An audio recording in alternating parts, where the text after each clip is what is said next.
Pour cette recette de pâte à tarte crue, il ne vous faut qu'un seul ingrédient, de la mozzarella.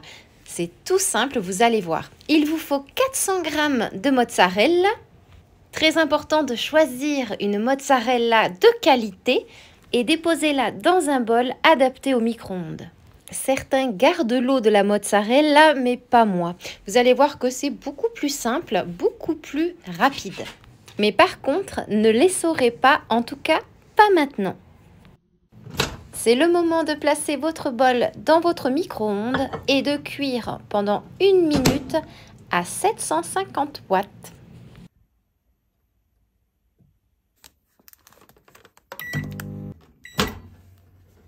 Après 1 minute de cuisson, il y a du lactosérum que vous devez retirer. C'est le fameux liquide que je suis en train de vous montrer et que vous pouvez réutiliser de 1001 façons. Ensuite, vous laissez reposer vos mozzarella pendant 5 minutes. Après 5 minutes, c'est ce résultat que nous avons. Et nous allons cuire une dernière fois pendant 1 minute, toujours à 750 watts, afin d'obtenir le résultat final. Retirez une dernière fois le lactosérum. Attention, c'est chaud. Après l'avoir essoré, déposez votre pâte à mozzarella sur une feuille de papier cuisson. Aplatir un peu, ça ne colle pas, je vous rassure tout de suite. Et déposez par-dessus une deuxième feuille de papier cuisson. Puis étalez au rouleau à pâtisserie comme si vous étaliez une pâte à tarte traditionnelle.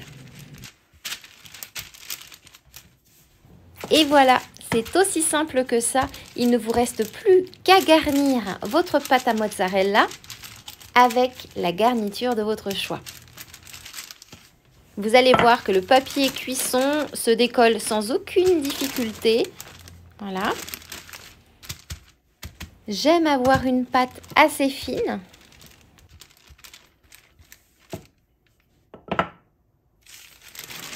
Et maintenant, je vais vous montrer une garniture et vous montrer également comment je l'utilise. Mais d'abord, je vais vous montrer sa souplesse. C'est une recette typiquement italienne que l'on aime utiliser pour un apéritif léger mais savoureux, parfait pour accompagner un déjeuner ou un dîner d'été lorsqu'on n'a pas trop envie de cuisiner. Ça remplace à merveille une pâte feuilletée fait maison. Préparez-vous tout simplement à être époustouflé par son goût incroyable. Maintenant, pour la garniture, je vous montre l'exemple tout simple du jambon ou du bœuf. J'y ajoute quelques feuilles de salade fraîche et un peu de ciboulette du jardin.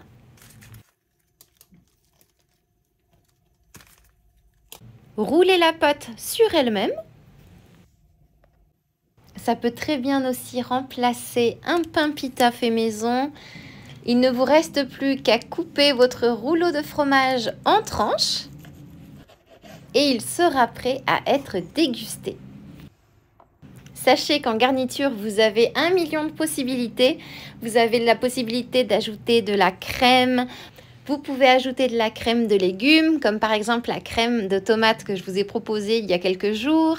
Vous pouvez la tartiner de houmous, de pâté fait maison, de poulet grillé, de légumes rôtis et coupés en tranches fines ou même encore des restes de frigo. Et maintenant, il ne me reste plus qu'à vous souhaiter une délicieuse dégustation.